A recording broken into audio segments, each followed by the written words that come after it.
तो दोस्तों फाइनली अगर देखा जाए तो रूस भारत के साथ मिलकर दो ऐसे हथियारों की मैन्युफैक्चरिंग करना चाहता है जो ऐसे हथियार है जिनको अगर भारत मिलकर रशिया के साथ बनाता है तो भारत यहां पर यूक्रेन जैसे युद्ध के लिए पहले से ही तैयार हो सकता है। ऐसे में दोस्तों आपको बता दें कि ड्रोन और नीचे उड़ने वाले यूएवी से भारत पूरी तरह से सुरक्षित हो जाएगा, बल्कि दुश्मन के ऊपर हमला करने के लिए एक ऐसे विमान को भेजा जा सकेगा जिसे कोई भी रडार डिटेक्ट नहीं कर पाएगा। तो आखिरकार ऐसा कौन सा डेवलपमेंट है जो कि रशिया भारत के साथ मिलकर करना चाहता है, आइए आपको विस्तार से हम इस वीडियो में बताते हैं। आप वीडियो के एंड तक बने रहिए। दरअसल दोस्तों अब यहाँ पर नए अपडेट्स निकल कर आ रहे हैं कि रशिया भारत के साथ ऐसे दो हथियारों को मैन्युफैक्चर करना चाहता है, जिसमें पहला हथियार है जमीन से लेकर हवा में मार करने वाला मिसाइल और एयर डिफेंस सिस्टम इग्ला-एस। ये एक man portable air defence system है जिसका प्रोडक्शन पहले ही भारत और रूस मिलकर करते हैं। इस हथियार को स्वदेशी लेवल पर बनाया जाता है और हाल ही में भारत ने कई हजार करोड़ की कीमत पर ऐसे अतिरिक्त मिसाइलों को खरीदने का फैसला किया है। बता दें कि पोर्टेबल एयर डिफेंस सिस्टम हमेशा इतने महत्वपूर्ण नहीं थे, लेकिन जब से ये ड्रोन्स का मार्केट अभी चला है तो इग्ला-एस को लेकर काफी ज्यादा जरूरतें बढ़ चुकी है। और आपको बता दें कुछ ऐसे हथियारों को खत्म करने के लिए किया जाता है जिससे निपटने के लिए अक्सर भारत मीडियम और लॉन्ग रेंज के एयर डिफेंस सिस्टम को इस्तेमाल करता था, और साथ ही भारत अब चाहता है कि भारत अपने आप को एक ऐसे अभेद्य किले के रूप में करना चाहता है जिसको कि कोई भी छोटे से बड़ा ड्रोन भी किसी भी तरह से हमारी सीमा के अंदर ना एंट्री कर पाए। अब यहाँ पर भारत पूरी तरह से तैयार हो चुका है कि शॉर्ट रेंज और लॉन्ग रेंज के जो एयर डिफेंस सिस्टम है वो भारत के पास पहले से बहुत ही बड़ी संख्या में मौजूद हैं, लेकिन उससे भी कम दूरी की मारक क्षमता में इग्ला-एस एक अहम रोल यहाँ पर निभाएगा। और दोस्तों पिछले कुछ समय में आपने देखा कि किस तरह से यूक्रेन युद्ध के दौरान ले लीजिए या फिर इजराइल युद्ध के दौरान ले लीजिए, आप पाएंगे कि बहुत ही कम दूरी की एयर डिफेंस सिस्टम काफी ज्यादा कारगर है, क्योंकि छोटे और बड़े नंबर्स में ड्रोन्स को यहाँ पर रोकने के लिए इसी तरह के हथियारों की जरूरत है।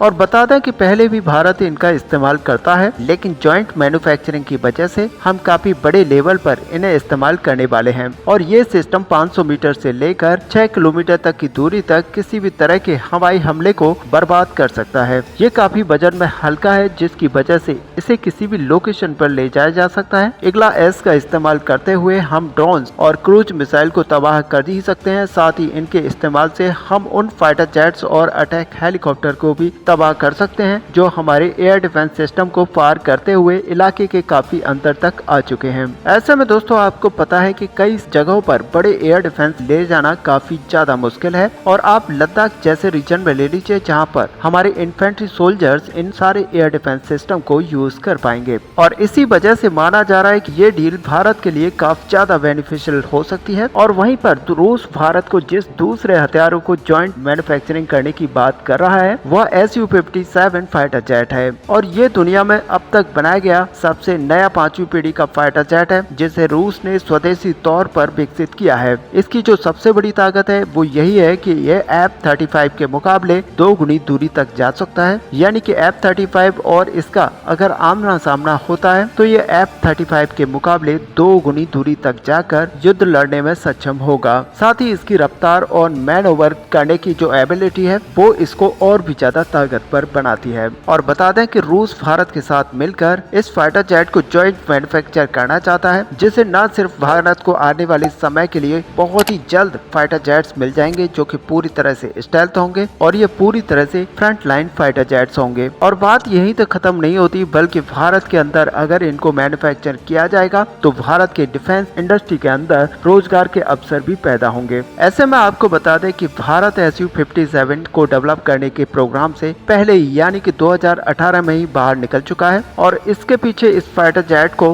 विकसित करने में लगने वाली कीमत, वर्क शेयर और एयरक्राफ्ट की कैपेबिलिटी पर काफी सवाल उठे थे। इसी वजह से भारत ने यहाँ पर कहा था कि Su-57 फाइटर जेट के इंजन इतने ज्यादा मजबूत नहीं है और इतने भरोसेमंद भी नहीं है जितना कि रूस को लगता है। और साथ ही इस फाइटर जेट के अंदर 5th जनरेशन फाइटर जेट के लायक काफी सारे डिजाइन फॉल्ट थे, जिसकी वजह से भारत ने इस प्रोजेक्ट से बाहर निकलना ही सही समझा था। लेकिन अब आपको बता दें कि रशिया की तरफ से इस विमान के अंदर काफी ज्यादा चेंजेस किए गए हैं, जिसकी वजह से अब रशिया भारत को सीधे तौर पर Su-57 के प्रोग्राम में एंट्री करने के लिए ऑफर कर रहा है। ऐसे में आपको पता है कि हमारा एक स्वदेशी प्रोग्राम एटम का पहले से ही विकसित हो रहा है और इसीलिए भारत द्वारा इसे खरीदकर जॉइंट मैन्युफैक्चरिंग करने की संभावना काफी ज्यादा कम जताई जा रही है। लेकिन यहाँ पर रशिया की तारीफ हमें करनी होगी क्योंकि रशिया अपने सबसे बड़े हथियारों को भारत को ऑफर कर रहा है। ऐसे में दोस्तों भारत और रशिया की मित्रता को लेकर आपका यहाँ पर क्या व्यू है, आप अपना व्यू हमें कमेंट में लिखकर बता सकते हैं। साथ ही वीडियो को लाइक और शेयर करना ना भूलें। मिलते हैं नेक्स्ट वीडियो में, तब तक के लिए जय हिंद जय भारत।